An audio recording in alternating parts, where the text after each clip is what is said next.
첫 번째는요, 이 맥주절은요, 하나님께서 첫 열매를 드려라 라고 말씀하고 있어요. 자, 출애굽기 23장 16절 말씀 같이 읽어봅니다. 시작. 맥주절을 지키라. 이는 내가 수고하여 밭에 뿌린 것의 첫 열매를 거둠이니라. 수장절을 지키라. 이는 내가 수고하여 이룬 것을 연말에 밭에서부터 거두어 저장함이라. 자, 여기서 보면은 첫 번째는 맥주절이 나오고 수장절이 나와요. 수장절은 추수감사절, 앞전을 봐야 되겠죠. 하나님께서 이스라엘 구약 이스라엘 백성에게 뭐냐면 맥주절을 지켜라, 지키지 말아라, 지켜라 라고 명령을 했다는 거예요. 지켜라는 것은 명령이에요. 맥주절을 지켜라. 그러면서 맥주절의 의미에 대해서 이렇게 설명하기를 뭐냐면 내가 수고하여 밭에 뿌린 것의 첫 열매를 거뒀기 때문에 맥주절을 지키라는 거예요. 다시 얘기한다면 이 맥주절은 밭에서 첫 열매를 거둬서 하나님께 드리는 날, 그리고 밭에서 첫 열매를 거둔 것에 대해서 감사하는 날. 성경에 보니까 씨는 누가 뿌려요? 저와 여러분이 뿌린대요. 밭에 씨를 농부가 뿌린다는 거예요. 저와 여러분이 수고를 한다는 거예요. 그런데 성경은 거기서만 얘기한 것이 아니라 열매를 거둬야 되잖아요. 근데 그 열매 거둠에 있어서는 누가 하신다? 하나님이 은혜를 베풀어 주셔야 된다는 거예요. 하나님이 은혜를 베풀어 줄 때 사과나무에 사과가 주렁주렁 여는 것이고 포도나무에 포도가 주렁주렁 매는 것이고, 오늘 얘기한다면 여러분이 열심히 일한 만큼 그 결과가 나타나는 거예요. 특별히 사업하시는 분들은, 뭔가 개인 사업을 하시는 분들은 열심히 노력해 하잖아요. 그런데 그 결과가 수고한 만큼 나와야 되잖아요. 그런데 안 나오면 얼마나 속상해요. 그래서 사업을 하시는 분들이나 개인 사업을 하시는 분은 기도하셔야 돼. 특별히 기도 많이 해야 돼. 왜? 그 열매를 맺게 하는 분은 하나님이니까. 열매를 맺게 해달라고 기도해야 돼요. 그래서 이삭과 같이 남들은 열매를 걷지 못해도 100배의 축복이 가뭄이 와서 왔지만 이삭에게만 사람이 찾아가고 비가 오는 거예요. 그래서 100배의 열매를 거둘 수가 있는 거예요. 어떻게 100배의 열매를 거둘 수 있겠습니까? 하나님의 은혜가 주어져야 된다 이거예요. 할렐루야. 그래서 우리 모두에게 하나님의 은혜가 주어지길 바랍니다. 아니, 이 전만기 6개월 동안에 분명한 하나님의 은혜 가운데 우리가 살았기에 이렇게 이 자리에 나와 맥주 감사주의로 우리가 지키고 있는 거예요. 여러분이 느끼든 느끼지 않든 하나님은 우리를 보호하시고 열매를 걷게 하시고 복을 내려 주셨다는 거예요. 할렐루야. 자, 이 맥주라는 말은 뭐냐면, 맥주라는 말이 이 히브리어를 읽어볼까요? 카치르라는 말이에요. 까칠다는데 카치르라는 말이에요. 카치르라는 말이 뭐냐면 수확을 얘기하는 거예요. 수확물을 얘기하는 거예요. 뭔가 수확을 했다는 거예요. 카치르라는 말. 그런데 뭘 수확했다고요? 밀과 보리를 수확했다는 거예요. 첫 수확을 거뒀다는 거예요. 그리고 맥주에서 절이 붙잖아요. 이 절이라는 게 하그라는 말인데 축제라는 말이에요. 저는 이 말을 보고 깜짝 놀랐어요. 아, 그렇구나. 이 날은 바로 축제의 날이구나. 여러분, 오늘은 축제의 날이라는 거예요. 축제는 뭡니까? 풍악을 울려라 하면서 왕이 풍악을 울리면서 춤을 추고 잔치를 베풀고 기뻐서 날뛰고 춤추고 이런 날이래요. 근데 왜 다들 인상 쓰고 있어요 이렇게? 다들 그냥 이렇게. 자, 옆 사람과 환하게 한번 웃어보세요. 최병헌 웃어보세요. 좀 웃어보세요. 혼자 집에 가서 웃지 말고. 우리나라 사람들은 혼자 가서 집에서 웃는다며. 할렐루야. 이 맥주절은 뭐냐? 축제의 날이에요, 여러분. 축제의 날에서 사모님한테 명령을 했죠. 사모님, 떡을 준비하세요. 사모님은 잔치의 날이니까 우리나라에 잔치에 빠질 수 없는 거. 박경화 선생님 뭐죠? 집사님? 아, 잘하시는 거 있잖아. 잡채 잘하시잖아요. 잡채를 준비해라. 우리나라는 잔치에 잡채가 꼭 들어가야 되잖아요. 과일을 준비하고, 그래서 잔치상을 벌려라. 그래서 좀 이따 잔치상을 벌릴 거예요. 오늘 나가지 말고 너무 더우니까 여기서 안에서 시원한 데서 시원한 멜론, 수박 자주 먹으니까 멜론도 사왔어요. 멜론과 떡과 맛있게 드시기 바랍니다. 바로 맥주절은 뭐냐? 축제의 날이에요. 축제의 날. 그럼 맥주절은 축제이니까 절이 들어가는 것은 성경에 절 나오는 게 6월절이잖아요. 6월절도 축제의 날이에요. 그리고 수장절, 추수감사주일도 축제라는 거예요. 축제. 그러니까 교회 나오는 게 뭐냐면 축제의 날이에요. 오순절도 축제의 날이에요. 축제의 날. 오순절은 맥주절이에요. 축제의 날, 축제. 여러분의 하나님의 기쁨이 열매를 거둬서 기쁨으로 승화되길 간절히 소망해요. 여러분 이 농사가 잘 될 때 얼마나 기뻐요. 최병헌 집사님이 농사를 잘 져서 뭔가를 따오면 얼마나 기뻐하는지 몰라. 근데 농사가 잘 안 되잖아요. 그 얼마나 속상한지 몰라. 사모님한테 안 됐다고 막 얘기를 해. 그런데 환하게 웃으면 농사가 잘 된 거야. 그런데 올해는 농사가 잘 안 되시나 봐. 자꾸 인상 쓰면서 우셔. 자꾸 인상을 쓰고 우셔. 농사가 안 됐다고. 더우니까 농사가 잘 안 되나 봐요, 이제. 자, 민수기 18장 14절과 15절 말씀 또 읽어봅니다. 시작. 이스라엘 중에서 특별히 드릴 모든 것은 내 것이 되리라. 여호와께 드리는 모든 생물에 처음 나는 것은 사람이나 짐승이나 다 내 것이로되. 자, 민수기 18장에 보니까 식물의 첫 것, 동물의 첫 것, 사람의 첫 것이 누구 것?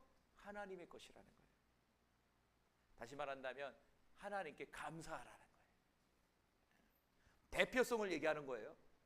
모든 게 하나님의 것이지만 특별히 첫 것을 하나님 것으로 구별하라는 거예요. 이 말은 뭐냐면 모든 것에 있어서 감사하라는 거예요. 사실은 우리 모두가 다 하나님의 것이지만 맥주절은 뭐냐? 첫 것을 드리는 날이에요. 여러분 첫 것 뭐 드릴 거예요? 여러분 처음 것에 뭘 드렸습니까, 여러분? 첫 것을 뭘 드렸어요, 올해? 전반기 동안에 하나님께 뭘 드렸습니까, 여러분? 아니 오늘 무엇을 드릴 거예요, 오늘? 여러분 자신을 드리길 바랍니다. 할렐루야.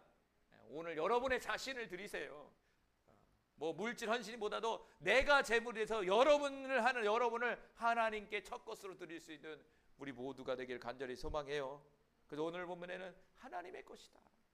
이걸 기억하라는 거예요, 며칠 전에. 자, 고린도전서 15장 20절 볼까요? 시작. 그러나 이제 그리스도께서 죽은 자 가운데서 다시 살아나사 잠자는 자들의 첫 열매가 되셨도다. 구약에는 진짜 농사를 져서 첫 것을 드렸단 말이에요. 그리고 장남을 하나님께 드렸단 말이에요. 그런데 사람을 드린 것이 아니라 장남을 드릴 때 뭐냐면 예물을 해서 드렸어요. 예물 대신. 우리 가문의 장남을 하나님께 드립니다. 사람을 드린 것이 아니라 어떤 값을 매겨서 그 값을 예물을 드려버렸어요. 근데 신약 시대에는 뭐냐? 첫 번째는 예수님을 상징적으로 말씀하고 있는 거예요. 첫 것은 뭐냐? 바로 예수님을 말씀하시는 거예요. 그래서 이스라엘 민족에 나오는 이 절기는 신약에서는 예수님을 상징적으로 표현해주고 있는 거예요. 예수님의 사역을 상징적으로 표현해주고 있는 것이죠. 이 맥주절은 뭐냐? 예수님이 하나님께 드려지는 날이에요. 하나님께 드려지는 날. 그분은 그분 스스로가 제물이 돼서 십자가에서 죽으셔서 하나님께 드려졌잖아요. 그 오늘 본문에 뭐냐? 잠자는 자들의 첫 열매가 됐다. 그리고 어떻게 됐습니까? 하나님께 드려지고 나서 부활하셨다는 거예요. 부활해서 그 제물이 된 거예요. 부활이 안 됐다면 제물이 될 수가 없는 거죠. 예수님은 십자가에 죽어서 제물이 돼서 부활로 돌아오셨다는 거예요. 그게 뭐냐? 첫 열매라는 거예요. 첫 열매. 첫 열매. 그러니까 맥주절은 어떻게 보면 뭐냐? 예수님의 부활 사건을 말해주고 있는 거죠. 부활인 동시에 뭐라고 그랬죠? 오순절이라고 얘기했잖아요. 성령 강림 사건. 그럼 예수님만 첫 열매로 드려지느냐? 그게 아니라 예수님을 믿는 저와 여러분이 첫 열매가 되는 거예요. 자, 고린도 요한계시록 14장 4절 말씀. 자, 큰 소리 읽어봅니다. 화면 보면서 땅을 보지 말고 화면을 보셔야 돼요. 없으니까 자 시작. 이 사람들은 여자와 더불어 더럽히지 아니하고 순결한 자라 어린 양이 어디로 인도하든지 따라가는 자며 사람 가운데서 속량함을 받아 처음 익은 열매로 하나님과 어린 양에게 속한 자들이니라. 할렐루야. 요한계시록 보니까 예수 믿는 사람들이 하나님께 드려지는 처음 익은 열매라는 거예요. 예수님 또한 처음 익은 열매가 되셨잖아요. 그런데 예수님께 속한 자들도 동일하게 처음 익은 열매로서 하나님께 드려졌다는 거예요. 그러니까 이 맥주 감사절은 아까도 얘기한 것처럼 누굴 드리는 거예요? 저와 여러분을 드리는 날이에요. 저와 여러분의 심령을 드리는 날이에요. 저와 여러분의 마음을 드리는 날이에요. 지금 이 예배 속에서 여러분의 마음을 지금 하나님께 드리고 있습니까? 하나님은 체크하고 있어. 드렸다 안 드렸다 OX로 이렇게 지금 OX OX OX OX OX 하나님 지금 체크하고 있어. 여러분은 O일까요 X일까요? 자, O인 사람 지금 X인 사람 몰라. 체크하고 있어요. 주님이 지금. 이 맥주 감사절은 여러분을 드리는 날입니다. 여러분. 맥주 감사절 뿐만 아니라 우리의 365일이 하나님께 드려지기를 간절히 소망해요. 그래서 로마서 12장 1절과 2절 말씀 읽어봅니다. 시작. 그러므로 형제들아 내가 하나님의 모든 자비하심으로 너희를 권하노니 너희 몸을 하나님이 기뻐하시는 거룩한 산 제물로 드리라. 이는 너희가 드릴 영적 예배니라. 너희는 이 세대를 본받지 말고 오직 마음을 새롭게 함으로 변화를 받아 하나님의 선하시고 기뻐하시고 온전한 뜻이 무엇인지를 분별하도록 하라. 할렐루야. 로마서 12장 1절과 2절은 뭘 드리라고요? 돈 주라고요? 아니요. 여러분의 몸을 드리라는 거예요. 몸을. 몸이라는 건 여러분의 삶을 얘기하는 거예요.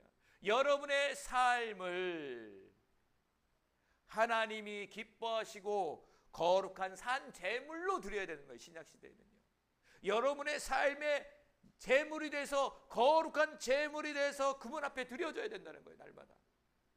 그럼 거룩한 산 제물이 된다는 건 뭐냐? 2절에 보니까 너희는 읽어볼까요? 너희는 이 세대를 본받지 말고, 첫 번째는 이 세상을 본받지 말라는 거예요. 다시 말한다면 이 세상을 따라가지 말라는 거예요. 여러분이, 저와 여러분이 이 세상에 살고 있지만 이 세상의 가치와 이 세상의 문화와 이 세상의 생각들을 따라가면 안 된다는 거예요. 두 번째는 여러분의 마음에 새로운 변화가 나타나야 돼요. 여러분의 마음속에 새로운 변화가 나타났다면 저와 여러분은 거룩한 산제물이 되고 있는 거예요. 그러면 마음의 새 변화는 어떤 변화일까? 바로 하반절에 하나님의 선하심이 무엇인지를 알고 있어야 돼요. 그리고 하나님의 선하심을 이루면서 살아야 돼요. 두 번째는 하나님이 기뻐하는 삶을 살고 있어야 돼요. 하나님이 기뻐하시는 것이 무엇인지를 깨닫고 그 기뻐하는 삶을 살아야 돼요. 그리고 세 번째는 하나님의 온전한 뜻을 깨달아 분별해서 나아가야 돼요. 나를 향해서 하나님이 원하는 뜻이 무엇인지 그거를 깨닫고 지금 현재 내가 이런 상황이지만 하나님이 나를 통해서 무엇을 하고자 어떤 뜻을 갖고 있는지를 여러분이 분별해서 나가야 돼요. 그러할 때 저와 여러분이 기뻐하시는 거룩한 산제물이 되는 거예요. 내 생각대로 살면 안 돼요. 세상 방법대로 생각하면 안 돼요. 철저히 이러한 삶을 저와 여러분이 살아야 된다는 것이죠. 여러분이 단순히 맥주 감사절 됐으니까 맥주 감사절 예배 드려야지 이러면 안 돼요. 이 맥주 감사절의 진정한 의미를 여러분이 잘 새겨서 올 한 해 남은 6개월 동안에 잘 여러분 하나님 앞에 영광 돌리길 바랍니다.